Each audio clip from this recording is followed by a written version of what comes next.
전한길 강사가 말하는 걸 보시면 2030 세대를 엄청 언급을 합니다. 2030 세대에 대통령처럼 행동을 하잖아요. 자신이 2030 세대를 다 설득시킬 수 있다. 나를 다 따른다. 뭐 이런 식으로. 이게요, 재밌는 게 연예인들은 연예인병이라는 게 있듯이 강사들도요, 강사병이라는 게 있습니다. 연예인병의 정의는 뭐냐? 일반적으로 지나치게 관심받는 것을 의식하고 자아도취하거나 자신의 인지도, 영향력을 필요 이상으로 과대평가하는 행위를 지칭하는 신조어입니다. 딱 전한길 씨와 증상이 똑같죠. 제가 여러분한테 한 말씀 드리고 싶은 게 있는데, 정치계와 밀접한 국회 기자로서 다시 한번 말씀드리자면, 여러분, 정치인이 아니면 절대로 정치에 과몰입하시면 안 됩니다. 정치가 아니더라도 종교, 쾌락, 자기 연민에도 과몰입을 하시면 위험해요. 그렇지 않으면 자신이 어떤 행동들을 하고 있는지 제대로 판단이 안 될 정도로 현실 감각이 사라지고 자신의 이성적인 판단을, 사고를 마비시키게 됩니다. 그러면 인생이 매우 힘들어져요. 이렇게 공무원 업계에서 자신이 죽을 만큼 노력해서 쌓아놓은 탑 티어에 있는 사람조차 모든 것들이 무너지는 돌이킬 수 없는 행동으로 이어질 수 있고요. 일반인도 마찬가지입니다. 서부지법 폭동 사건도 자신들이 집단적인 힘으로 사법기관을 압도해야겠다는 생각을 해서 소요를 일으킨 거죠. 그 사람들 다 인생 조진 거고요. 블랙캣. 안녕하세요, 블랙캣입니다. 다들 주말 잘 보내고 계신가요? 너무 춥네요. 감기 조심하시길 바랍니다. 오늘은 한국사 강사 전한길 씨에 대해서 말씀드리고자 합니다. 제가 지금은 국회 기자지만 대대로 교육계 집안 출신입니다. 아버지도 그렇고 삼촌들, 언니까지 학교 선생님, 학원 강사, 학원 원장, 대학 교수까지 적어도 40년 이상 교육계에서 일을 하시고 있고요. 저도 예전에 말씀드렸다시피 20대 때 EBS를 다녔고 또 메가 등 공무원 교육 업계에서 일하면서 실제 그때 만났던 공무원 강사와 둘이서 동업을 한 적도 있었습니다. 그래서 기자 중에서는 이 전한길 강사가 도대체 왜 이러는지 제일 잘 알 것 같은데요. 요즘 전한길 씨가 발언하는 것을 보면 가관이죠. 자신은 극우도 아니고 상식적인 사람으로 기울지 않고 2030 세대에 올바른 방향성을 주고 싶다고 하는데, 우선 이 문장 하나에도 굉장히 많은 어폐가 숨어져 있습니다. 자신은 극우가 아니다, 기울지 않았다고 하는데, 우선 이러려면 균형적인 시각과 정보를 가지고 있어야 하죠. 근데 이 균형적인 시각은요, 양쪽 말을 다 들어보고 판단을 하는 게 가장 기본적인 조건입니다. 근데 이 전한길 씨가 균형적이고 양쪽의 말을 다 듣고 있나요? 그렇지는 않죠. 실제 전 씨가 한 발언을 보도록 하겠습니다. 윤 정권 당시 야당이 탄핵을 계속하지 않았냐? 이는 행정권 기능 상실을 야당이 야기한 거라서 윤석열이 계엄을 한 것이다 라고 했죠. 자, 이거는 윤석열 측의 입장이고, 그럼 반대로 윤석열은 그때 당시에 엄청나게 많은 거부권을 행사했었는데, 이거는 똑같은 논리로 입법권 기능 상실이네요. 근데 이거는 말을 하지 않죠. 자, 이것부터가 극우 세력들의 의견, 윤석열의 의견만 반영된 편향된 소리라는 거죠. 또 계엄은 대통령 고유 권한이라 괜찮다. 즉 이 말은 뭐죠? 대통령 고유 권한이니까 법적 절차적 요건도 실행 요건도 무시하면서 군인을 동원해 국회 창문을 부시고 국회의원들을 겁박하고 국회 출입을 통제하고 선관위 등 헌법기관들을 털어도 된다. 이 말은 그 말이랑 똑같죠. 극우 세력들이 국민 저항권은 국민의 고유 권한이라 서부지법을 부수고 침입하고 법관을 위협하기 위해서 찾아다녀도 된다는 것과 똑같은 논리죠. 전한길 씨 본인은 평화적인 방법을 선호한다면서 대통령이 군인 동원해서 국회 부수는 것도 평화적으로 보시는 건가 봅니다. 정상적인 사고 방식과는 좀 동떨어져 있죠. 또 계엄 후 아무것도 안 일어났다고 주장을 합니다. 실제로 그럴까요? 국회 창문을 파괴하고 아무 일도 안 일어났는데 왜 시민들이 장갑차를 맞고 국회로 몰려갔을까요? 또 왜 주식이 떨어지고 또 환율이 급증해서 국내 수출입에 큰 피해를 줬을까요? 미국 언론들이 왜 윤석열을 비난하고 우리나라에 왔던 외교 인사들이 도망치듯 떠나갔을까요? 왜 아무 일도 안 일어났는데 윤석열이 기소가 되고 헌재에 가서 변론을 하고 있을까요? 생각을 좀 해보시기 바랍니다. 또 거대 야당이 국회를 마음대로 했다고 하는데 우선 당연히 거대 야당이면 영향력이 클 수밖에 없죠. 그 전에 왜 거대 야당이 됐는지부터 그 야당을 누가 뽑았는지부터 생각을 해보고 말을 뱉어야 하는 거죠. 야당이 잘하고 여당이 못하고 대통령이 못했으니까 야당의 표가 몰린 거고요. 국민들의 선택인 겁니다. 근데 고작 강사인 전한길 씨 따위가 왜 국민들을 부정할까요? 혹시 극우적인 자신부터가 기울어져 있으니까 정상적인 국민들조차 헌법재판관들조차 자기 눈에는 다 이상해 보이는 거 아닐까 싶습니다. 자신부터 비정상적인 인간이니까. 또 부정선거 의혹도 꽤나 많이 언급을 하죠. 이것도 극우 세력에서 나온 주장이죠. 자, 전한길 씨가 계엄을 합리화하기 위해서 부정선거를 들먹였는데 선관위가 직접 이에 대해서 아니라는 근거를 설명해 주겠다고 연락을 했지 않습니까? 근데 몰라 하고 안 듣고 안 보죠. 이게 균형적인 시각일까요?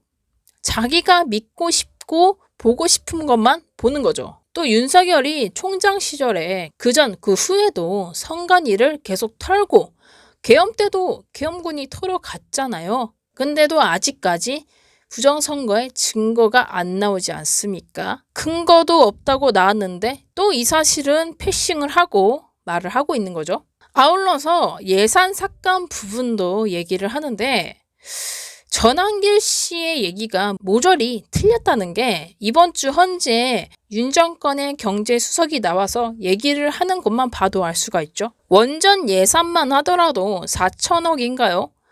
예산이 깎인 적이 없다고 이미 산자부 장관이 직접 확인했다고 하죠. 근데 전한길 씨가 대통령의 거짓된 담화를 보고 구구나 조중동의 가짜 뉴스만 보고 뭐가 사실인지도 모른 상태에서 말을 한 거죠. 그리고 초급 간부 처우 개선 관련 당직 근무비 인상, 간부 급식비 증액, 이사 화물비 대상 확대 예산 안에서 삭감을 해가지고 계엄을 했다는 게 윤석열 측의 주장이었는데 이 예산들 역시 윤 정부가 2025년 예산안에서 예산안 자체를 올리지 않았다고 하죠. 아예 삭감할 예산이 없는 건데 삭감했다고 거짓말을 친 겁니다. 이런 사실관계를 알아보지도 않고 대통령의 말만 믿고 전한길 씨가 저렇게 난리를 치는 거죠. 아울러서 전한길 극우들이 주장하는 게 검찰 특활비 예산 삭감을 왜 하냐? 검찰이 범죄자를 잡아놓는 곳인데 무서워서 그런 거 아니냐?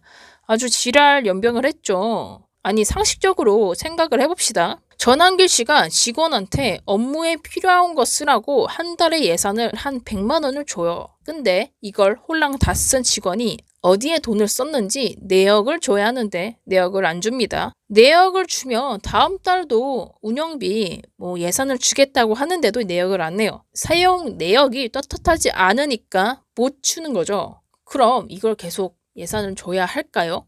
전한길 씨 돈이 국민 세금이 어디다가 쓰이는지 모르는데 불투명한데 줄 이유가 없죠. 이와 마찬가지로 국회에서도 검찰이 쓴 특활비 내역을 내면 특활비를 삭감 안 하겠다고 약속을 했는데도 안 내니까 주고 싶어도 못 주는 거죠. 국민 세금이 어떻게 쓰이는지는 알아야 하니까. 국정원도 특활비 사용 내역을 주는데 검찰은 그동안 해먹은 게 있으니까 못 주는 거라는 걸 정상인들은 다 아는 거죠. 또 전환기 씨 말에 따르면 검찰이 범죄자를 잡아놓는 곳인데 윤석열이 검찰 권력을 이용해서 상대 진영의 당대표나 의원들, 그 관계자, 가족까지 압수수색, 기소 등을 남발한 것은 언급을 안 하네요. 이재명 대표만 하더라도 아내도 300번 이상 압수수색을 당하고 검찰 법원 출석도 일주일에 몇 번을 하는데 김건희 씨는 양평 고속도로 의혹, 도이치모터스 등등 어마무시한 비위 흔적들이 있는데도 한 번도 수사를 안 했죠. 이 정도로 야당 측에 엄청난 난동질을 부리는데 그게 무서우면 특활비 오히려 주겠죠. 전환길 씨 논리는 코에 걸면 코걸이, 귀에 걸면 귀걸이라는 겁니다. 또 다른 예상 삭감도 있는데 대왕고래 시추인가요? 윤석열이 어마무시한 비용을 들여서 만들었는데 산자부, 정부에서 경제성이 없다고 어젠가 그저께 결론을 냈죠. 야당이 삭감을 안 했으면 이 허무맹랑한 사업에 1조 원 이상 그냥 국민 세금을 바다에 버리는 겁니다. 예산 삭감 자체가 무조건 잘못됐다는 것도 전환길 씨의 잘못된 사고방식이고요. 또 반대로 윤석열이 예산 삭감을 잘못한 부분도 잘 모르고 있더라고요. 탄소 국경세 때문에 국내 재생에너지 전력량을 늘려야 하는데 윤석열이 재생에너지 예산 삭감을 해서 대기업이 타격 입고 그 밑에 하청 기업들인 중소기업들도 타격을 심각하게 입고 있는 건 모르겠죠. 이런 것들만 봐도 계엄 전까지 현 윤석열 정권이 해왔던 정치, 입법, 행정에 대해서 잘 모르던 사람이라는 게 너무나도 특히 국회 기자인 제가 보면은 헛웃음이 나올 정도로 티가 나고요. 자기 스스로도 그걸 모른다는 걸 모른 척하기 위해서 고집을 부리고 있고 그렇기 때문에 다른 부분은 듣지도 않는 거죠. 어찌됐든 사람들은 이 전환길 강사가 빡대가리도 아니고 왜 이렇게 멍청한 소리를 하냐고 의문을 가지실 텐데요. 정확히 말씀드리면 한국사든 영어든 수학이든 강사라는 직업과 현재 일어나고 있는 사회 정치에 대한 이해도, 정보 파악 능력은 별개입니다. 강사는 그저 강사입니다. 영어, 수학, 한국사 등 특정 부분에서만 전문가예요. 정치라던가 사회, 문화, 산업에 대해서 일반인과 똑같은 수준, 아니면 그보다 더 못할 수도 있습니다. 예를 들어서 옛날에 유명 한국사 강사 설민석 씨가 한국사가 아니라 다른 인문학 이런 범위에서도 TV에서 강의를 하다가 엄청난 오류들이 발생해서 결국 논란이 돼 방송 활동을 아예 접었었죠. 전환길 씨 역시 공무원 한국사는 내용이 한정적입니다. 즉 똑같은 내용을 똑같이 반복해서 전달을 하는 거죠. 한국사 강사를 오래 했다고 해서 더 많고 깊이 있는 지식을 가진다는 건 아니라는 겁니다. 단, 왜 한국사는 영어와 수학과는 다르게 느껴지느냐? 영어와 수학은 명확한 문법이나 공식이 들어간 과목이죠. 하지만 한국사는 스토리텔링이 좀 더 강조된 과목입니다. 자의적인 해석이 들어가요. 예를 들어서 광해군만 보더라도 한국사 강사들 개개인이 다 광해군에 대한 평가가 다릅니다. 그러니 왜곡된 해석이 들어가는 경우도 많습니다. 예를 들면요.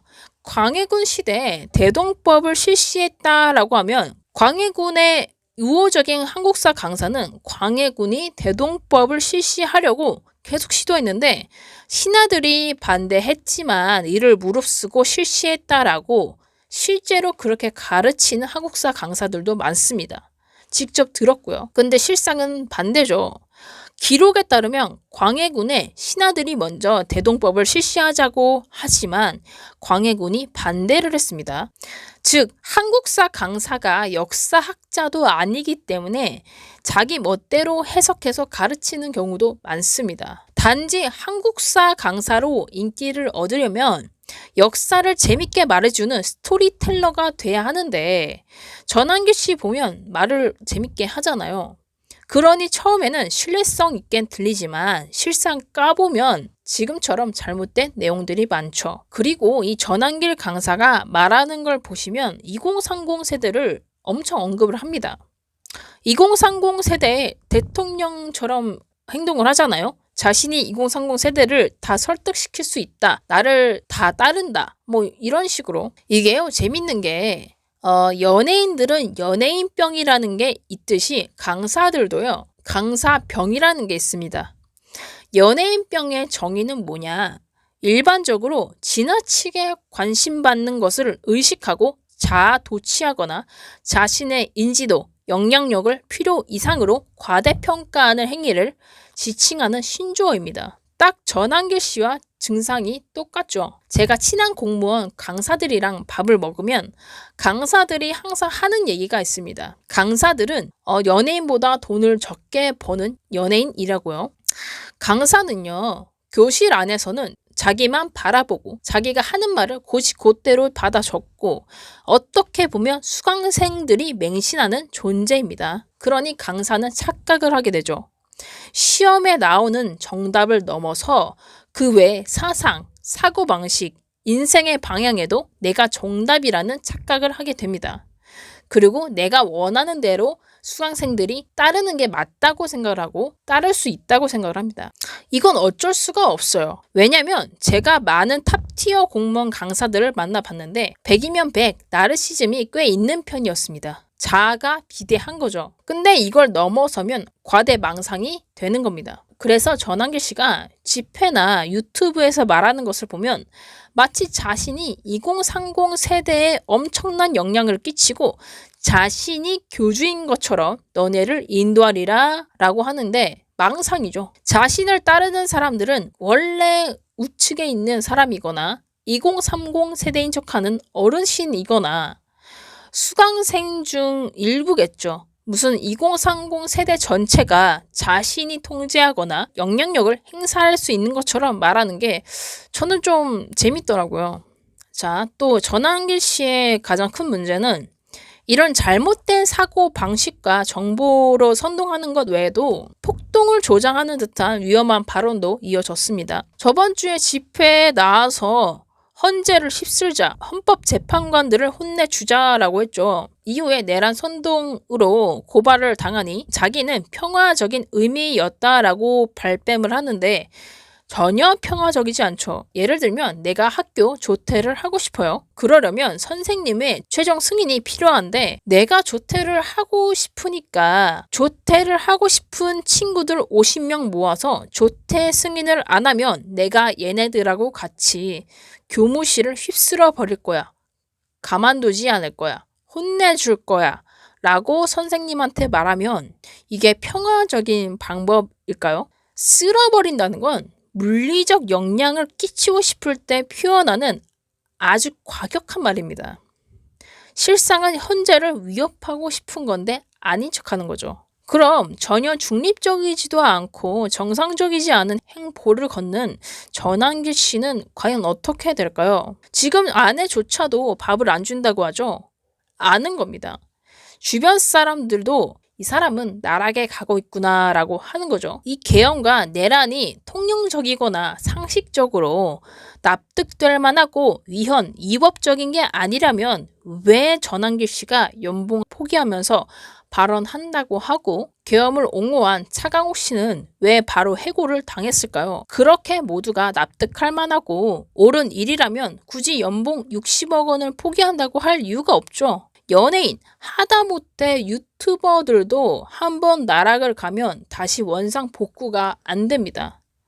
거진 평생 꼬리표가 붙고 욕을 먹죠. 그런데 어떻게 국가적인 재앙에 자신이 나와서 계엄과 군사를 일으킨 윤석열을 위해서 선동을 하고 있다. 자기도 내심 알고 있을 겁니다. 다시는 예전과 같은 명성과 영향력을 가지지 못한다는 걸. 그러니 선택은 한 가지겠죠. 탄핵 인용이 되면 이게 나라냐 하면서 헌재의 판단을 불복하고 새로운 정권이 들어서면 지금의 구구들처럼 온갖 걸 트집 잡아서 욕을 하겠죠. 또 불쌍한 우리 윤석열 대통령님 하면서 눈물 흘리는 모습이 벌써 보이는 듯합니다. 나중에서야 자신이 잘못한 걸 알아도 사과는커녕 조용히 있으면서 묻히기만을 기다리겠죠. 구구의 삶에 본격적으로 들어선 전한길 씨의 인생에 미리 애도의 말씀을 드리고요. 자, 여기까지 전한길 씨에 대해 얘기를 해보았고, 제가 여러분한테 한 말씀 드리고 싶은 게 있는데, 정치계와 밀접한 국회 기자로서 다시 한번 말씀드리자면, 여러분, 정치인이 아니면 절대로 정치에 과몰입하시면 안 됩니다. 정치가 아니더라도 종교, 쾌락, 자기 연민에도 과몰입을 하시면 위험해요. 그렇지 않으면 자신이 어떤 행동들을 하고 있는지 제대로 판단이 안 될 정도로 현실 감각이 사라지고 자신의 이성적인 판단을, 사고를 마비시키게 됩니다. 그러면 인생이 매우 힘들어져요. 이렇게 공무원 업계에서 자신이 죽을 만큼 노력해서 쌓아놓은 탑 티어에 있는 사람조차 모든 것들이 무너지는 돌이킬 수 없는 행동으로 이어질 수 있고요. 일반인도 마찬가지입니다. 서부지법 폭동사건도 자신들이 집단적인 힘으로 사법기관을 압도해야겠다는 생각을 해서 소요를 일으킨 거죠. 그 사람들 다 평생 빨간 줄 붓고 인생 조진 거고요. 마지막으로 전한길 씨한테 말하고 싶은 건 안창호 선생님을 자꾸 언급하시던데 윤 정부에서 한국에 일장기를 드리고 한국에서 개최된 행사에서 독도를 다케시마로 언급을 해도 오케이 하는 그런 친일적인 행보에 대해서 좀 알아보시고요. 그 다음에 안창호 선생님을 언급하시길 바랍니다. 고작 한국사 일부 지식을 가지고 있는 것 외에는 아무것도 모르는 무식한 사람이라는 그런 인식이 점점 퍼지고 있으니까요. 자신이 발언한 오류에 대해서는 쪽팔리더라도 정정을 하시길 바랍니다. 구구적인 그런 생각에 빠져있는 거에 대해서 좀 다시 한번 자기를 돌이켜 보시고 빠져나오시길 바라겠습니다. 자, 이상으로 전한길 씨가 사랑하는 2030 세대가 말하는 전한길 씨에 대한 얘기였습니다. 지금까지 블랙캣이었습니다. 감사합니다.